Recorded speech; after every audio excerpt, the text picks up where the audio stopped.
أعوذ بالله من الشيطان الرجيم. بسم الله الرحمن الرحيم.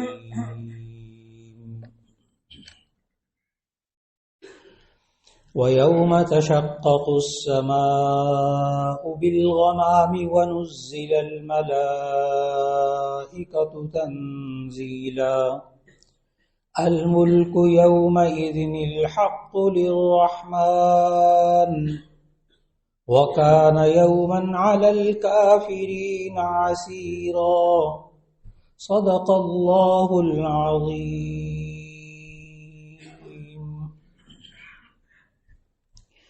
اللہ رب العزت نے 19ویں پارے میں سے سورہ فرقان کی آیت نمبر 25 اور 26 کی تلاوت کی توفیق عطا فرمائی.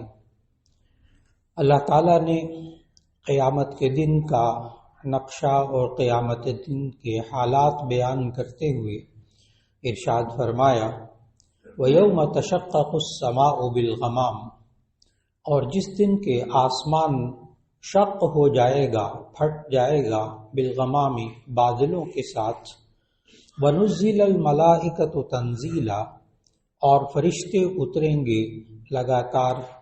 الملک یومئذ الحق للرحمن، بادشاہت، سچی بادشاہت اس دن صرف رحمان کی ہوگی جو نہایت رحم کرنے والا ہے. وَكَانَ يَوْمًا عَلَى الْكَافِرِينَ عَسِيرًا، اور وہ دن کافروں پر انتہائی سختی والا ہوگا. اللہ رب العزت نے قیامت کے دن کا تذکرہ فرمایا وَيَوْمَ تَشَقَّقُ السَّمَاءُ بِالْغَمَامِ، جس دن کے آسمان پھٹ پڑے گا بادلوں کے ساتھ. یہاں ذہن میں رکھنا چاہیے کہ یہ آسمان کا پھٹنا یعنی کھلنا اور بادلوں کا اور فرشتوں کا نازل ہونا، یہ دوسری مرتبہ سور پھونکنے کے بعد کا ذکر ہو رہا ہے. اللہ تعالیٰ نے قرآن مجید میں ہمیں بتایا کہ حضرت اسرافیل علیہ السلام 2 مرتبہ سور پھونکیں گے.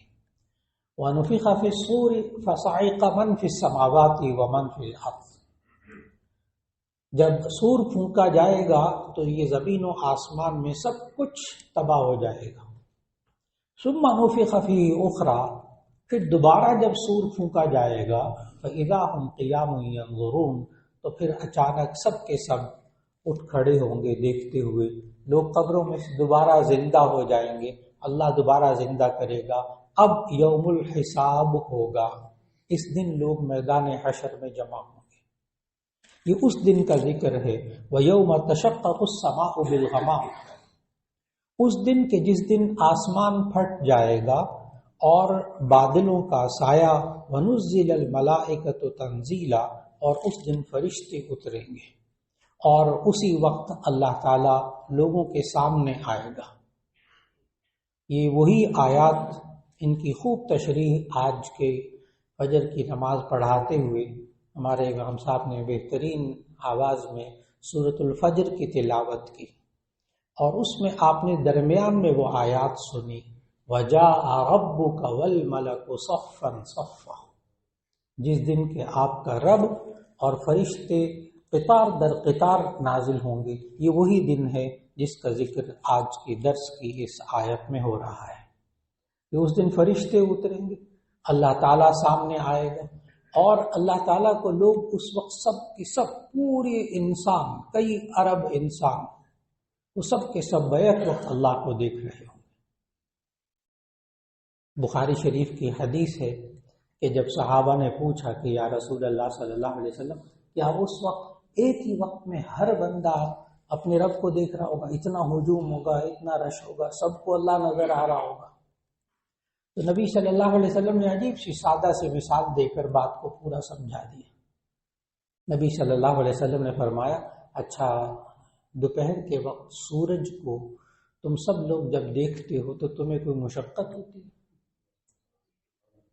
بڑی بخاری شریف کی حدیث کہ جب سورج کو تم دوپہر کو دیکھتے ہو تو کیا تمہیں کو دیکھنے میں مشقت ہوتی ہے؟ کبھی کسی کو نظر آ رہا ہے، کسی کو نظر نہیں آ رہا؟ نہیں، وہ اتنی دور ہوتا ہے کئی لاکھ کلومیٹر دور، اور وہ دور اتنا کہ دنیا میں سے جہاں جہاں دن ہوتا ہے وہاں ہر ایک انسان کو وہ سورج نظر آ رہا ہوتا ہے۔ پھر نبی صلی اللہ علیہ وسلم نے فرمایا رات کو جب تمہیں پورا چاند نظر آتا ہے تو کیا تمہیں چاند دیکھنے میں کوئی مشقت ہوتی ہے؟ جب ایک چاند نظر آتا ہے تو اسی صورت میں جہاں جہاں دنیا کے لوگوں کے سامنے وہ چاند ہوتا ہے کسی کو دقت نہیں ہوتی، چاہے کتنے لاکھوں بندوں کا کروڑوں بندے بھی اگر ہوں تو ان کو بیک وقت وہ چاند نظر آتا ہے۔ تو بالکل اسی طرح جب اللہ تعالیٰ قیامت کے دن تجلی فرمائے گا تو اس دن یہ اپنے رب کو دیکھیں گے۔ وَجَاءَ رَبُّكَ وَالْمَلَكُ صَفًّا صَفًّا، اور اس وقت وہ فرشتے نُزِّلَ الْمَلَائِكَةُ تَنزِيلًا، اس دن وہ فرشتے اتریں گے اور آسمان چرے گا اور آسمان میں سے اللہ تعالیٰ نمودار ہوگا۔ آج کل کے ہمارے نوجوان ساتھی بسا اوقات پوچھتے ہیں کہ یہ آسمان بھی کوئی چیز ہے، آسمان بھی کوئی چیز ہے۔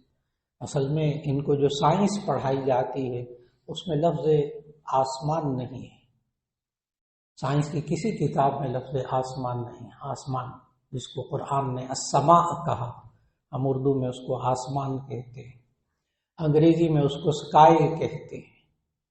اسکائی کا لفظ آپ کو کسی سائنس کی کتاب میں نہیں ملے گا، یہ انگلش لٹریچر کا لفظ، یہ انگریزی ادب کا لفظ ہے، یہ سائنس کی کسی کتاب میں نہیں آپ کو ملے گا۔ یہ نہیں ہے کہ سائنس آسمان کو مانتی نہیں ہے، یہ بھی نہیں کہنا چاہیے کہ آسمان کو سائنس جو ہے وہ آسمان کا انکار کرتی ہے۔ کوئی کتاب مجھے آپ سائنس کی ایسی نہیں دکھا سکتے جس میں یہ لکھا ہو ایسے خواہ مسلمان کہتے ہیں، ایسے خواہ قرآن کہتا ہے، کوئی سما وما کوئی کچھ نہیں ہے، قطعاً نہیں، قطعاً نہیں۔ کسی سائنس کی کتاب میں آسمان کا انکار نہیں کیا گیا، اور کسی سائنس کی کتاب میں آپ سب ماشاءاللہ اتنے سائنس پڑھے لکھے حضرات ہیں، کبھی کسی نے نہیں پڑھا ہوگا کہ کسی سائنسدان نے یہ کہا کہ آسمان کوئی چیز نہیں ہے، نہ، وہ آسمان کا ذکر نہیں کرتے۔ کیوں؟ اس لیے کہ سائنس جو ہے وہ نام ہے، سائنس کی جب آپ ڈیفینیشن پڑھتے ہیں تو اس میں آپ کو 10-12 چیزیں ملتی ہیں، تب کہیں جا کر اس کو سائنس کہتے ہیں۔ اس میں سے آپ نے ایک چیز یہ بھی پڑھی ہے، بچوں نے بھی، میٹرک کے بچوں کو پتہ ہے سب، کہ اس میں آپ نے ایک یہ چیز پڑھی کہ سائنس کہتے ہیں تجربات اور مشاہدات۔ سائنس نام ہے تجربات اور مشاہدات کا، جو وہ دیکھتے ہیں، جس چیز کا تجربہ ہوتا ہے وہ سائنس کہلاتی ہے۔ خیالی باتوں کو سائنس نہیں کہتے، جس کا بار بار تجربہ ہوتا ہے، مشاہدہ ہوتا ہے، اس کو سائنس کہتے ہیں۔ تو سائنسدانوں نے بیچاروں نے آسمان دیکھا ہی نہیں، ان کے تجربے میں نہیں آیا، ان کے مشاہدے میں نہیں آیا، اس لیے سائنس آسمان کا ذکر نہیں کرتی۔ اس لیے یہ بہت اچھی طرح واضح طور پر ذہن میں رکھنا چاہیے، سائنس جو ہے وہ سما کا، آسمان کا، اسکائی کا انکار نہیں کرتی۔ یہ نہیں کہنا چاہیے سائنسدان آسمان کو نہیں مانتے، نہیں، ان کا مشاہدہ نہیں، ان کا تجربہ نہیں ہے، بہت سیدھی سی بات۔ اور آسمان کا ہونا کتنا یقین ہے کہ قرآن میں اس کا ذکر ہے، ہم ایمان رکھتے ہیں کہ آسمان بھی کوئی چیز ہے۔ اور آپ بڑے سے بڑے سائنسدان کو نا یہاں باہر بٹھا لیجیے، دنیا کا چوٹی کا سائنسدان، ایک ادنا سا طالب علم ہوں سائنس کا، 18 سال میڈیکل یونیورسٹی میں ایک میں پڑھاتا رہا، ایک اور یونیورسٹی میں 8 سال ڈاکٹروں کو پڑھاتا رہا، اس لیے بہت توجہ سے بات کو سنیے گا۔ بڑے سے بڑے چوٹی کے سائنسدان کو نہ باہر بلا لیجیے گا، اس سے پوچھیے اوپر نیلا نیلا کیا نظر آتا ہے، وہ کبھی نہیں کہے گا آسمان، کبھی نہیں کہے گا، وہ کہے گا یہ آگے خلا ہے، کہ یہ نیلا کیوں نظر آتا ہے، وہ کہتا ہے یہ ذرات ہوتے ہیں، ان کے ساتھ روشنی ٹکراتی ہے تو یہ نیلا نظر آتا ہے۔ آپ کا ایک چھوٹا سا سوال آسان سا کہ اس سے اوپر کیا ہے، آگے کیا ہے، وہ آگے بتاتا ہے کہ اتنے سیارے ہیں، مشتری ہے، عطارد ہے، نیپچون ہے، مریخ ہے، فلاں ہے، عطارد ہے، وہ ستاروں سیاروں کے نام بتائے گا۔ بس آپ کا ایک چھوٹا سا سوال، بچوں والا سوال، اس سے آگے کیا ہے، وہ آگے بھی بتائے گا کہ اتنے لاکھ کروڑ میل کلومیٹر پتہ نہیں کیا، وہ اس سے آگے کیا ہے، تو وہ آگے کہے گا آگے اسپیس، خلا، جب وہ کہے نا آگے خلا ہے تو پھر آگے تھوڑا سا سوال کر لیجیے گا اس سے آگے کیا ہے، تو وہ پھر کہے گا خلا، ایک دفعہ اسی طرح ڈاکٹر حضرات کے یہاں بات ہو رہی تھی تو اس موضوع کو لیا اور وہ ذرا لمبا تھا کافی، کرتا رہا کہ اس کے بعد یہ ہے، اس کے بعد خلا ہے، کیونکہ ہمارے یہاں جامعہ شفیہ میں اسٹرانومی پوری پڑھاتے ہیں، علماء اسٹرانومی کے کتنے ماہر ہیں، اس سے اندازہ لگا لیں کہ میرے جو شیخ حضرت مولانا موسیٰ روحانی بازی، ان کو مولانا موسیٰ خان رحمۃ اللہ علیہ کہتے ہیں، جن سے میں نے ترمذی شریف مکمل پڑھی، جن کا حوالہ اپنے بیانات میں بار بار دیتا ہوں ترمذی کا، تو ان سے پوری ترمذی پڑھی، اب وہی کتاب اللہ نے توفیق دی ہوئی پڑھانے کی بھی، تو وہ جنہوں نے ترمذی کتاب ہمیں پڑھائی انہوں نے اسٹرانومی کے اوپر کتاب لکھی، فلکیات صغریٰ فلکیات کبریٰ، اور پتہ ہے یہ جو فلکیات صغریٰ فلکیات کبریٰ اسٹرانومی کی جو کی کتاب ہے نا، یہ اس وقت پنجاب یونیورسٹی کی M S C space science کے سلیبس میں شامل ہے۔ اس لیے جب میں بات کروں نا تو آپ توجہ سے سنیے گا کہ اس سارے چیز کا مطالعہ کرنے کے بعد پھر بات کر رہا ہوں۔ یہ سارا کچھ پڑھا الحمدللہ، سارا کچھ ہمیں پڑھایا گیا۔ تو بڑے سے بڑا سائنسدان باہر بلا لیں گے نا، وہ آخر کار اس سے آگے آپ سوال کریں گے اس سے آگے کیا ہے، تو کہے گا خلا۔ تو وہ ڈاکٹروں کے یہاں بات ہو رہی تھی تو ہوتے ہوتے میں نے بار بار ذکر کیا، اس سے آگے یہ ہے خلا، اس سے آگے پھر کیا، پھر اسپیس سائنس خلا۔ تو وہ ایک ڈاکٹر صاحب کو نا بڑا جوش آ گیا ایک دم، کہنے لگے پھر اس کا مطلب ہوا یہ دنیا ہے ہی بیت الخلا۔ میں نے کہا بالکل ٹھیک سمجھے۔ اب وہ بات کو کہیں اور لے گئے نا، یہ دنیا ہے ہی بیت الخلا، یعنی خلا کا گھر، خلا کا گھر، تو یہ ہے ہی خلا سارا۔ اس لیے کہ اس بڑے سے بڑے دنیا کے چوٹی کے سائنسدان سے اگر پوچھے کہ نا آگے کیا ہے، تو پتہ ہے بالآخر وہ پتہ کیا کہے گا، جو آج کی سائنس ہے وہ بالآخر یہ کہے گا، ابھی دیانتدار سائنسدان کیا کہے گا، ابھی ہماری تحقیق اس سے آگے نہیں گئی۔ یہ آخری جملہ ہے سائنس کی کتابوں میں، آخری جملہ، ابھی اس سے آگے ہماری تحقیق، ہماری ریسرچ نہیں گئی۔ تو میرے بھائی بہت آسان سی بات ہے، بہت سیدھی سی بات ہے۔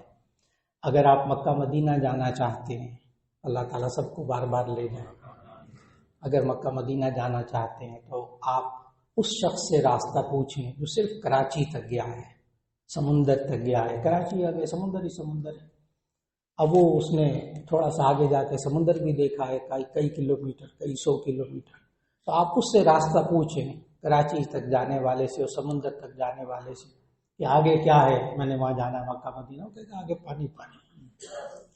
پھر آپ اس سے پوچھیں آگے، اور آگے کیا ہے، کہتے ہیں اللہ کے بندے آگے پانی پانی۔ عقل مندی کا تقاضا کیا ہے کہ اگر آپ مکہ مدینہ جانا چاہتے ہیں تو اس سے پوچھیے جو مکہ مدینہ ہو کر واپس آئے، کہ بھئی میں نے مکہ مدینہ جانا ہے، کیسے جاؤں، کون سی ایئر لائن لوں، کہاں جاؤں۔ تو وہ سیدھی سی بات ہے، یہ سائنسدان خلا تک گئے ہیں نا، اس سے آگے وہ خود کہتے ہیں کہ ہماری تحقیق نہیں ہے۔ تو جو کراچی تک گیا ہے اس کی بات کراچی تک مان لیجئے، جو مکہ مدینہ سے ہو کر آیا آگے اس کی بات مان لیجئے، جو خلا تک ابھی تک گئے ہیں خلا تک ان کی بات مان لیجئے، اور جو خلا سے آگے 7 آسمانوں سے ہو کر واپس تشریف لائے ہیں آگے کی بات ان کی مان لیجئے۔ کیا حرج ہے، کیا حرج ہے، وہ آگے کی باتوں کا انکار ہی نہیں کرتے۔ ہاں کوئی سائنس کی کتاب آپ مجھے نہیں دکھائیں گے جس میں لکھا ہو کہ جنت کوئی چیز نہیں ہے، جہنم کوئی چیز نہیں ہے، سوال ہی پیدا نہیں ہوتا، بالکل قطعا کسی سائنس کی کتاب میں آپ نہیں دکھا سکتے مجھے کہ جنت بھی کوئی چیز نہیں ہے، جہنم بھی کوئی چیز نہیں ہے، جی خامخواہ، وہ تو تجربات اور مشاہدات کا نام ہے نا۔ تو جو ہستی وہ 7 آسمانوں سے اوپر سدرۃ المنتہا سے ہو کر واپس آئی ہے، معراج کا واقعہ سارا آپ کے ذہنوں میں، تو آگے کی بات ان کی مان لیجیے۔ یوم تشقق السماء بالغمام، جس دن یہ آسمان پھٹ پڑے گا بادلوں کے ساتھ، والملائکۃ ونزل الملائکۃ تنزیلا، اور فرشتے اتریں گے، فرشتے اتریں گے۔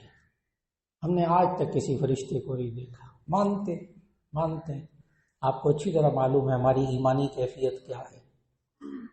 ہمارے لیے کتاب ہدایت یہ اسی وقت کتاب ہدایت ہے جب ہم پہلی سیڑھی کو پار کریں گے۔ اللہ تعالیٰ نے پہلی سیڑھی پتہ کیا بتائی ہے، پہلا دروازہ، ذالک الکتاب لا ریب فیہ ھدی للمتقین الذین یؤمنون بالغیب، پہلی سیڑھی یہ کتاب پرہیزگاروں کے لیے ہدایت ہے، الذین یؤمنون بالغیب، جو اندیکھی باتوں پر ایمان رکھتے نہیں دیکھا فرشتوں کو مانتے ہیں، رب کو نہیں دیکھا مانتے، لیکن ہر ایک اندیکھی بات کو نہیں مانتے. ہم یہ بھی دیکھتے کہ کون رہا ہے. تو پہلی بات، فرشتوں کو ہم نہیں جانتے، ہم نہیں دیکھتے، لیکن مانتے ہیں فرشتوں کو. اس دن فرشتے بھی اتریں گے.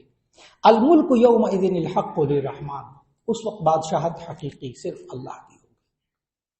اس وقت کوئی اس کی بادشاہت میں کوئی کسی کو شریک نہیں کر سکے گا. لیکن وکان یوما علی الکافرین عسیرا، وہ دن کافروں پر بڑا سخت ہوگا، بڑا تنگ ہوگا. کافر کا لفظی مطلب ذہن میں رکھ لیجئے گا.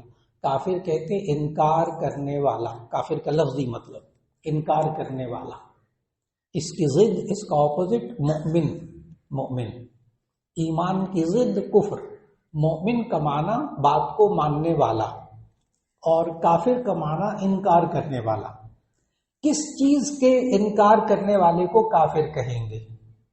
بہت سے لوگ پوچھتے ہیں کافر کس کو کہتے ہیں، تو اس کا جواب ذہن میں رکھیے گا کہ کافر یہ ضد ہے مؤمن کی. مؤمن کس کو کہتے ہیں؟ ایمان لانے والے کو. ایمان کس کو کہتے ہیں؟ یہ بات نبی صلی اللہ علیہ وسلم نے حدیث جبریل میں سنا ہے. اور جبرائیل علیہ السلام آئے، انہوں نے سوالات کیے، تو انہوں نے ایک سوال یہ کیا تھا، مل ایمان، کہ ایمان کیا ہوتا ہے؟ تو نبی صلی اللہ علیہ وسلم نے جواب دیا، ان تؤمن باللہ وملائکتہ وکتبہ ورسلہ والیوم الآخر. 5 چیزوں کو ماننا، اس کو ایمان کہتے ہیں. 5 چیزوں کو ماننا، جاننا نہیں. جاننا نہیں. ایمان نام ہے ماننے کا. ایمان جاننے کا نام نہیں ہے، ماننا پڑے گا. تو جو 5 چیزوں کو مانے، اللہ پر ایمان، فرشتوں پر ایمان، آمنت باللہ وملائکتہ وکتبہ ورسلہ والیوم الآخر. اللہ پر ایمان، فرشتوں پر ایمان، آسمانی کتابوں پر ایمان، رسولوں پر ایمان، آخرت پر ایمان. ان 5 باتوں پر ایمان رکھنے والے کو مومن کہتے ہیں، اور ان 5 باتوں میں سے کسی ایک کے انکار کرنے والے کو کافر کہتے ہیں. اب بات مکمل ہو گئی. ان 5 باتوں میں سے کسی ایک کا بھی انکار کرے گا وہ کافر. کافر کا معنی انکار کرنے والا. کس چیز کا انکار؟ ان 5 باتوں میں سے کسی ایک کا انکار کرنے والا، جو اللہ نے ہمیں قرآن میں بتایا. تو اس دن کافر کے لیے دن بڑا سخت ہوگا. اور وہ دن کتنا لمبا ہوگا؟ سورہ سجدہ کی آیت نمبر 4 کی جب آپ تلاوت کریں گے نا، سورہ سجدہ آیت نمبر 4، الف سنۃ مما تعدون، کان مقدارہ الف سنۃ مما تعدون. اس دن ایک دن جو ہے وہ 1000 سال کے برابر ہوگا. الف سنۃ، ایک دن 1000 سال کے برابر. اور جب آپ سورۃ المعارج کی آیت نمبر 5 پڑھیں گے تو آپ کو عجیب بات ملے گی. 50 الف سنہ سأل سائل بعذاب واقع ليس له للكافرين على المعارج تعرج الملائكة والروح في يوم كان مقداره 50 الف سنہ. 50,000 سال کی مقدار ہوگا ایک دن. حشر کا وقت جس دن اللہ حساب و کتاب لے گا، وہ ایک دن 50,000 سال کے برابر. لیکن آپ کے لیے خوشخبری ہے. نبی صلی اللہ علیہ وسلم نے فرمایا، صحابہ ستہ کی حدیث بتانے لگا. صحابہ نے عرض کیا، یا رسول اللہ صلی اللہ علیہ وسلم، وہ 50,000 سال کیسے گزرے گے؟ یہاں تو 60-70 سال کی زندگی گزرتے ہوئے پتہ چل جاتا ہے، یہ 50,000 سال کیسے گزرے. نبی صلی اللہ علیہ وسلم نے فرمایا، غور سے سننے والی بات ہے کیونکہ آپ نے ابھی بھی فجر کی نماز پڑھی ہے ماشاءاللہ. نبی صلی اللہ علیہ وسلم نے فرمایا، ایک مومن کے لیے یہ 50,000 سال اتنا ہی وقت ہوگا جتنے وقت میں آپ ایک فرض نماز ادا کرتے. مفسرین نے اس آیت کی تفسیر میں لکھی والی حدیث کہ مومن کے لیے 50,000 سال کا جو وقت ہوگا وہ کیسے ہوگا؟ جیسے آپ فرض نماز پڑھتے ہیں، ابھی فجر کی فرض نماز پڑھی ہے نا، بس اتنا ہی ٹائم لگے گا مومن کو. مومن کے لیے اتنا ہی وقت ہوگا. اللہ وہاں مومن کے اوپر ایسا سکون اتارے گا کہ اس کو 50,000 سال گزرنے کا پتہ ہی نہیں چلے گا.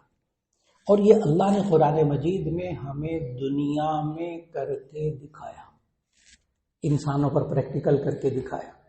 2 مشہور واقعات، ایک اصحاب کہف والا، اصحاب کہف والا 300 سال اللہ نے ان کو رکھا، اور جب اللہ نے دوبارہ اٹھایا تو کہنے لگے کہ اچھا جاؤ پھر یہ پیسے میں ذرا کھانا وانا لے کر آؤ، تو پتہ چلا کہ وہ 300 سال پرانے سکے، 300 سال کا وقت گزر گیا۔ اور دوسرا واقعہ آپ کو ملے گا عزیر علیہ السلام والا، عزیر علیہ السلام والا بڑی تفصیل کے ساتھ، کہ عزیر علیہ السلام نے کہیں کہہ دیا اللہ تعالیٰ سے کہ جب یہ ساری دنیا فنا ہو جائے گی تو پھر دوبارہ کیسے زندہ کرے گا، اے اللہ کیسے زندہ کرے گا؟ تو اللہ نے ان کو 100 سال کی نیند میں سلا دیا، اور جب جاگے تو پوچھا کم لبثت، اتنی دیر ٹھہرے رہے؟ کہنے لگے یہی 1 دن اور کچھ وقت، بس اتنا ہی بس۔ تو آپ کو سمجھ میں آ رہا ہوگا کہ اس وقت ٹائم کا، وقت کا مالک بھی اللہ ہوگا، جس کے لیے چاہے گا وہ 50,000 سال کا بنا دے گا، جس کے لیے چاہے گا وہ 1000 سال کا بنا دے گا، اور نماز پڑھنے والوں کے لیے ایک فرض نماز کے وقت کے برابر ہو جائے گا۔ اللہ اس دن ہمارے لیے اس دن کو اتنا ہی آسان فرما دے۔ الحمدللہ رب العالمین، اللہم صلی علی سیدنا و مولانا محمد وعلی آل سیدنا و مولانا محمد مبارک وسلم۔ یا اللہ ہم سب کے گناہوں کو معاف فرما، ہماری لغزشوں کو، تاہیوں کو معاف فرما۔ یا اللہ قیامت کے دن کی جتنی سختیاں ہم سب کے لیے آسان فرما دے۔ یا اللہ اس دن واقعی ہمارے لیے اتنی سہولت فرما دے جتنا نماز پڑھنے میں وقت لگتا ہے۔ یا اللہ آج ہمیں نماز پابندی سے پڑھنے کی توفیق عطا فرما دے، تاکہ میدان حشر میں ہمارے لیے تمام آسانیاں اللہ فراہم فرما دے۔ یا اللہ ہمیں قرآن حکیم کو خوب تلاوت کرنے کی توفیق عطا فرما، اس کو اچھی طرح سمجھنے کی توفیق عطا فرما، اس کے مطابق عمل کرنے کی توفیق عطا فرما، اس قرآن حکیم کے پیغام کو لوگوں تک پہنچانے کی توفیق عطا فرما۔ یا اللہ تمام بیماروں کو شفاء کاملہ نصیب فرما۔ ہمارے ایک نمازی جمشید صاحب کئی روز سے بیمار ہیں، پکے نمازی یہاں کے، دعا فرمائی اللہ تعالیٰ ان کو صحت عطا فرمائے، کئی دن سے وہ نماز میں نہیں آ رہے، اللہ ان کو کامل صحت عطا فرمائے۔ یا اللہ جتنے بیمار ہیں سب کو شفاء عطا فرما، جو پریشان حال ہے ان کی پریشانی کو دور فرما۔ یا اللہ ہم سب کو ایمان پر ثابت قدمی نصیب فرما، ایمان پر خاتمہ نصیب فرما۔ یا اللہ سب کو سکون والی زندگی عطا فرما، سب پر اپنی رحمت نازل فرما، ہمارے گھروں پر رحمت نازل فرما۔ یا اللہ ہمارے کاروبار پہ رحمت نازل فرما۔ یا اللہ برکت والا رزق عطا فرما دے۔